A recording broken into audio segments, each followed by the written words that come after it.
साथियों नमस्कार, जय हिंद। साथियों, आज अंतर्राष्ट्रीय महिला दिवस 8 मार्च को मनाया गया।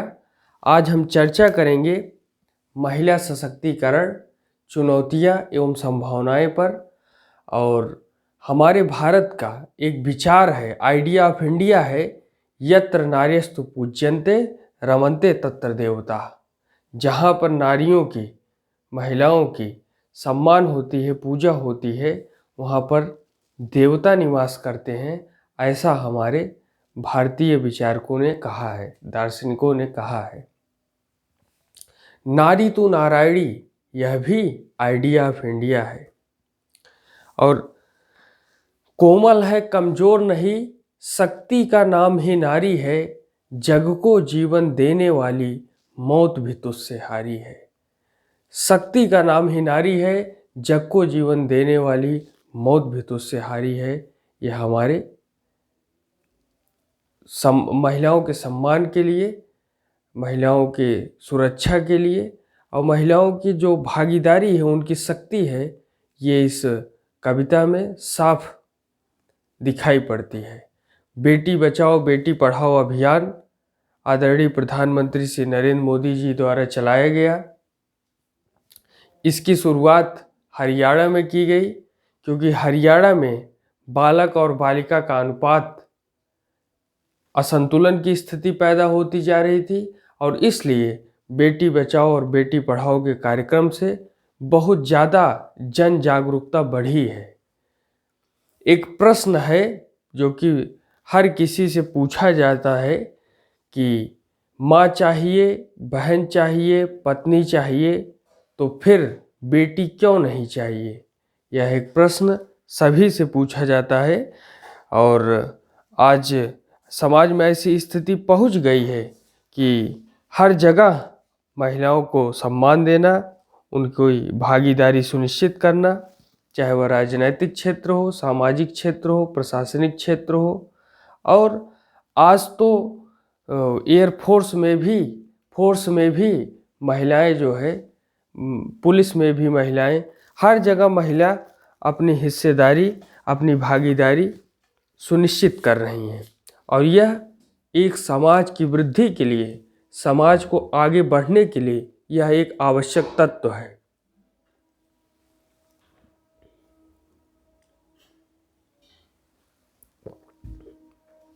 महिला सशक्तिकरण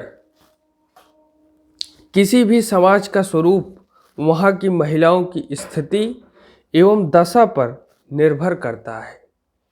जिस समाज में महिलाओं की स्थिति सुदृढ़ और सम्मानजनक होगी, वह समाज भी सुदृढ़ और मजबूत होगा। यदि देखा जाए तो आधुनिक काल की अपेक्षा प्राचीन भारतीय समाज में महिलाओं की स्थिति अधिक दृढ़ थी। उन्हें पुरुषों के समान अधिकार भी प्राप्त थे तथा समस्त सामाजिक धार्मिक कार्यकलापों में भी उनकी सहभागिता अनिवार्य थी। आपने नाम तो सुना ही होगा, गार्गी, अपाला, विद्योत्मा जैसी विदुषी नारियां इसका प्रत्यक्ष उदाहरण हैं।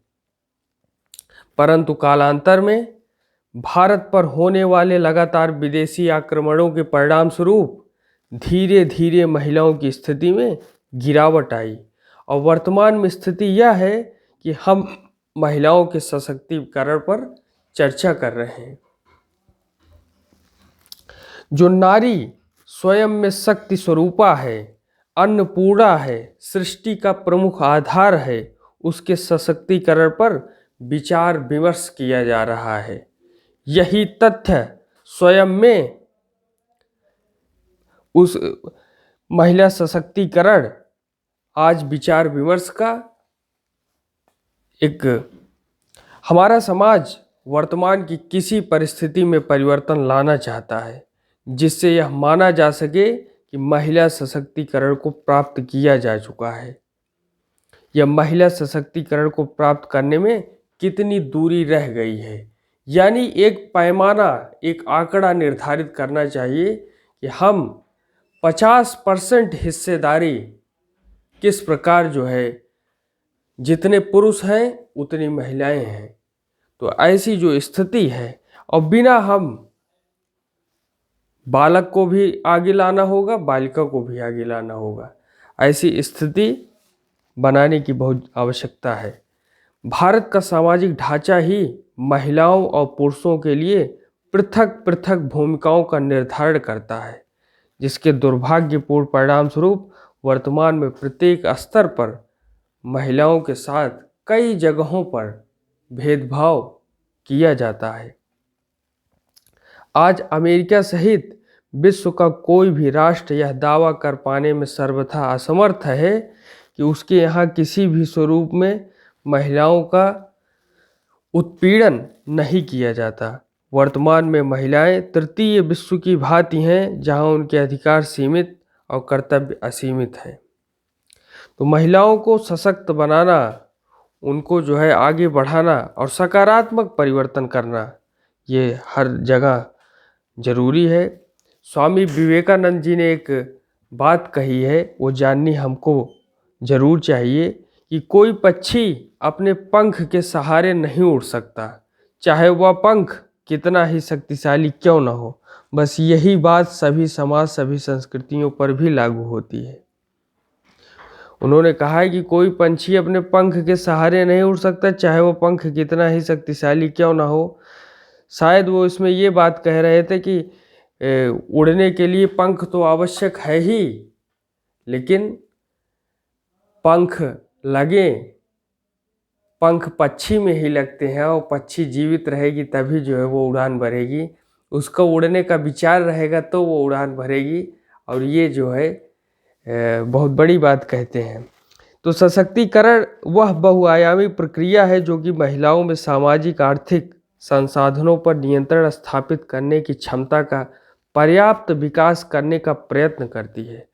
सशक्तिकरण से अभिप्राय शक्ति का अधिग्रहण मात्र नहीं है, अपितु इसके द्वारा उनमें शक्ति के प्रयोग की क्षमता का समुचित विकास किया जाता है।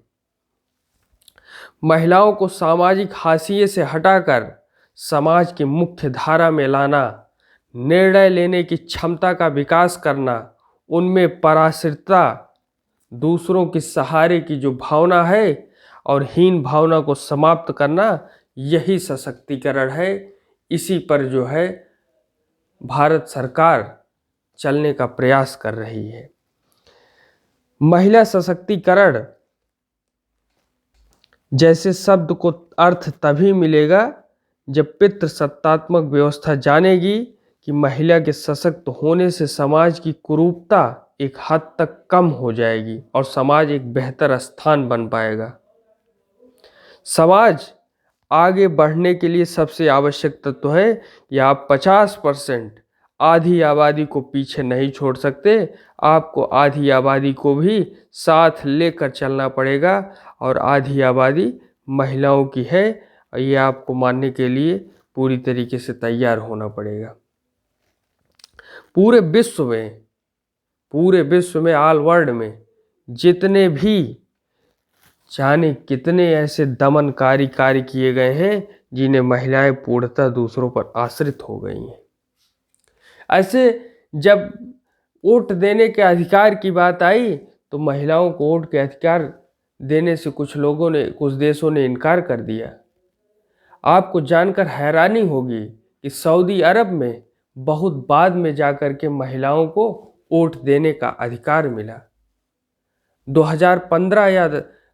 2015 में शायद सऊदी अरब में महिलाओं को वोट देने का अधिकार मिला, इसके पहले नहीं था। तो ये स्थिति है।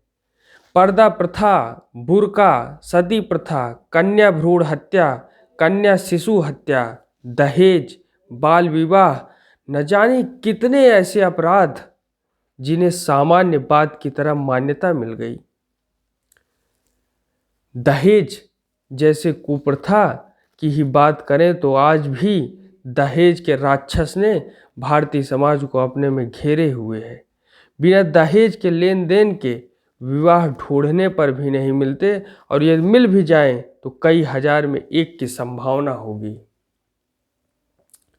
जब दहेज प्रथा को समाप्त किया गया, पर्दा प्रथा को समाप्त किया गया, सती प्रथा जैसी बुराई को समाप्त किया गया, बाल विवाह को समाप्त किया गया और अभी हाल ताज में 3 तलाक, जो कि एक बुराई थी, उसको समाप्त करने का काम, उस पर कानून बनाने का काम भारत सरकार ने किया। और ये हर्ष का विषय है कि महिलाओं का सम्मान मिला है, महिलाओं को इज्जत मिली है, उन्हें बराबर पे लाने का, समाज की मुख्य धारा से जोड़ने का काम हमारी सरकार, भारत सरकार कर रही है। तो साथियों, धर्म इन सब बातों को, और हमेशा से ही हमारे समाज में, वैदिक समाज में उठा करके आप देखिए तो महिलाओं की स्थिति बहुत अच्छी थी, लेकिन कालांतर में धीरे धीरे महिलाओं की स्थिति में निरंतर स्थिति परिवर्तित होने लगी। तो लेकिन समय समय पर अनेक विद्वानों ने, राजा राम मोहन राय, ईश्वर चंद्र विद्यासागर आदि समाज सुधारकों ने आवाज़ उठाई, बहुत परिवर्तन आए, परंतु आज भी परिवर्तन के साथ साथ सकारात्मक परिवर्तन करना अब भी आवश्यक है। तो भारत का संविधान महिलाओं के लिए समानता तथा सशक्तिकरण के लिए पूर्णतः तत्पर है। हमारे देश का संविधान महिलाओं को समानता के अधिकार की गारंटी धारा 141 में देता है, अवसरों की समानता धारा 16 में देता है, समान कार्य के लिए समान वेतन का प्रावधान धारा 39 में देता है। 1956 के दशक के मध्य के हिंदू पर्सन लॉ हिंदू, बौद्ध, सिखों और जैनों पर लागू ने महिलाओं को विरासत का अधिकार दिया है। उन्हें भी संपत्ति में हिस्सेदारी मिलेगी, इसका कानून हमारे संविधान ने सुनिश्चित किया है। 2005 में संशोधन के उपरांत महिलाओं को अब पुरुषों के समान अधिकार दिए जाते हैं। 1985 में दहेज निषेध नियमों को तैयार किया गया था।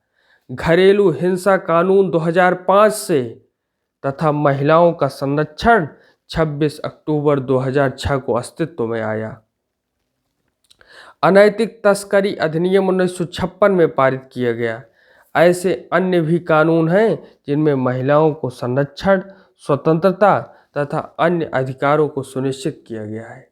हमारे भारत की स्थिति देखें तो जैसे जैसे हमारा लोकतंत्र सुदृढ़ और मजबूत होता जा रहा है, वैसे वैसे महिलाओं की स्थिति में निरंतर सुधार हम देख रहे हैं। और आप देखिए, चुनाव के समय में पुरुष पीछे हो जा रहे हैं, लेकिन महिलाएं वोट करने में, उनके परसेंटेज में हम बढ़ोतरी देख रहे हैं। और ये साफ संकेत है कि राजनैतिक अधिकार का वो प्रयोग करने में सबसे आगे आ रही हैं, और ये भारत की बढ़ती हुई ताकत की एक निशानी है।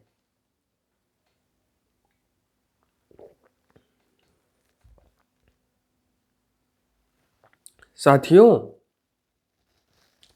महिला सशक्तिकरण की दिशा में ठोस प्रयास करते हुए सरकार द्वारा 1985 में महिला एवं बाल विकास विभाग की स्थापना तथा 31 जनवरी 1992 को राष्ट्रीय महिला आयोग की स्थापना की गई। और 1992 से देश में अंतर्राष्ट्रीय महिला दिवस मनाया जाने लगा। भारत सरकार ने वर्ष 2001 को महिला सशक्तिकरण वर्ष घोषित किया। महिलाओं के कल्याण हेतु सरकार द्वारा अनेक योजनाओं एवं कार्यक्रमों का कार्यान्वयन किया गया है।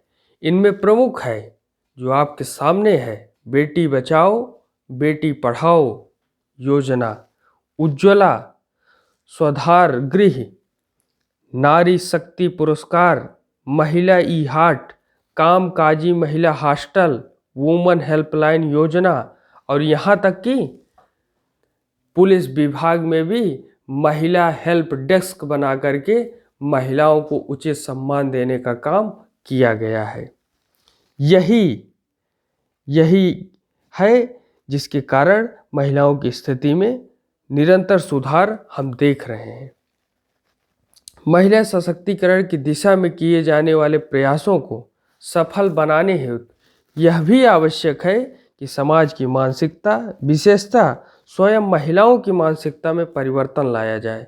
समाज महिलाओं को मात्र महिला की दृष्टि से न देखे, अपितु उसे एक मनुष्य माने तथा महिलाएं भी स्वयं को अबला नहीं सबला समझें।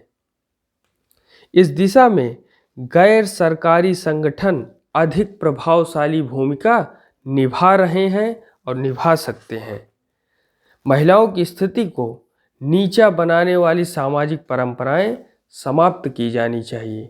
महिलाओं को साक्षर बनाने की दिशा में ठोस प्रयास किए जाने चाहिए। महिलाओं की गरिमा का सम्मान किया जाना चाहिए। उत्पीड़ित महिलाओं को सरकारी एवं गैर सरकारी संगठनों द्वारा पर्याप्त सहायता दी जानी चाहिए तथा महिलाओं के लिए स्वरोजगार योजनाओं आदि का पर्याप्त महत्व प्रदान किया जाना चाहिए। यह भी आवश्यक है कि महिलाओं को आत्मरक्षा करना बाल्यावस्था से ही सिखाया जाए, जिससे वह भय मुक्त होकर समाज में अपनी उपस्थिति को दर्ज करा सकें। ओजस्वी महिलाओं में वह शक्ति होगी कि उनके सामने दुर्व्यवहार अपना सिर नहीं उठा सकेगा। भय मुक्त समाज में महिला अपने आप को किसी भी लक्ष्य के लिए तैयार कर सकेगी।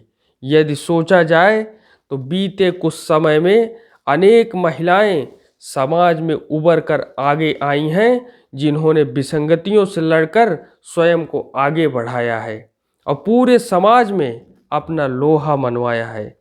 इतना भेदभाव, इतना दमन होने पर भी शक्ति के स्वरूप को पूर्णतः कुचल देना किसी के वश की बात नहीं है। और यदि समान अवसर, सकारात्मक पर्यावरण मिले तो महिलाएं अपने साथ साथ पूरे समाज को आगे ले जा सकती हैं। और आज हम इस स्थिति को देख रहे हैं। महिलाएं निष्ठापूर्ण अपने कार्यों को करने में निपुण हैं। यही कारण है कि दमनकारी नीतियों के बावजूद महिलाओं ने हर क्षेत्र में सफलता के झंडे गाड़े हैं। कल्पना चावला जैसी महिलाओं ने भविष्य की असीम संभावनाओं के दरवाजे को खोलकर महिलाओं की क्षमता को दिखलाया है। कल्पना चावला एक ऐसी वैज्ञानिक अंतरिक्ष यात्री जिन्होंने यह साबित किया कि मौत के डर को भी पछाड़ करके हम आकाश की यात्रा करेंगे, और ये महिला सशक्तिकरण का एक उदाहरण है। सशक्तिकरण के आयामों की अपार संभावनाएं हैं। समाज ने कुछ काम किए हैं, कुछ के प्रयास जारी हैं। आज भारत, शहरी भारत में लड़कियां लड़कों के साथ आगे बढ़ रही हैं। आज भारत में महिलाओं का एक बड़ा प्रतिशत कामकाजी है। सॉफ्टवेयर उद्योग में 30% कर्मचारी महिलाएं हैं। महिला गृह उद्योग और प्रभावी संगठन आगे आ रहे हैं। किरण मजूमदार 2006 में भारत की पहली बायोटेक कंपनियों में से एक की स्थापना करने वाली भारत की सबसे अमीर महिला रही हैं। ललिता गुप्ता और कल्पना गोरपारिया ने फोर्ब्स में दुनिया की सबसे शक्तिशाली महिलाओं की सूची में अपनी जगह बनाई है। इतना ही नहीं, ऐसे अनेकों उदाहरण हैं जिनसे प्रभावित तथा प्रेरित होकर समाज की रूढ़िवादी वर्ग भी ये सोचने को विवश है कि महिलाएं पुरुषों से किसी भी तरह से कम नहीं हैं। अब ग्रामीण तथा पिछड़े क्षेत्रों में भी महिलाओं को प्रोत्साहन मिल रहा है। हमारे भारत का इतिहास उठा करके आप देखिए, और आज भी जितने भी महत्वपूर्ण पद हैं, जितने भी महत्वपूर्ण बातें हैं, ज्ञान की देवी माँ सरस्वती, धन की बात आती है तो माँ लक्ष्मी, रक्षा की बात, अन्न की बात अन्नपूर्णा देवी, हर जगह देवी देवियों ने और महिलाओं ने हर जगह अपनी पहचान बनाई है। और आज भी हम नवरात्र में शक्ति की पूजा करते हैं। देवी की पूजा करते हैं, आराधना करते हैं। राष्ट्रीय एवं अंतर्राष्ट्रीय स्तर पर समय समय पर आयोजित होने वाली संगोष्ठियों एवं सम्मेलनों ने महिला सशक्तिकरण संबंधी विचारों से इस तथ्य को बल प्राप्त होता है कि वर्तमान समाज की आवश्यकता है, किंतु मात्र हमें लगातार प्रयास करने चाहिए। तो ये सारी बातें हम महिला सशक्तिकरण की चुनौतियां और संभावनाएं में देखते हैं। तो आज हमने इन बिंदुओं पर बात की, आगे किसी अन्य विषय पर बात करेंगे। धन्यवाद। जय हिंद।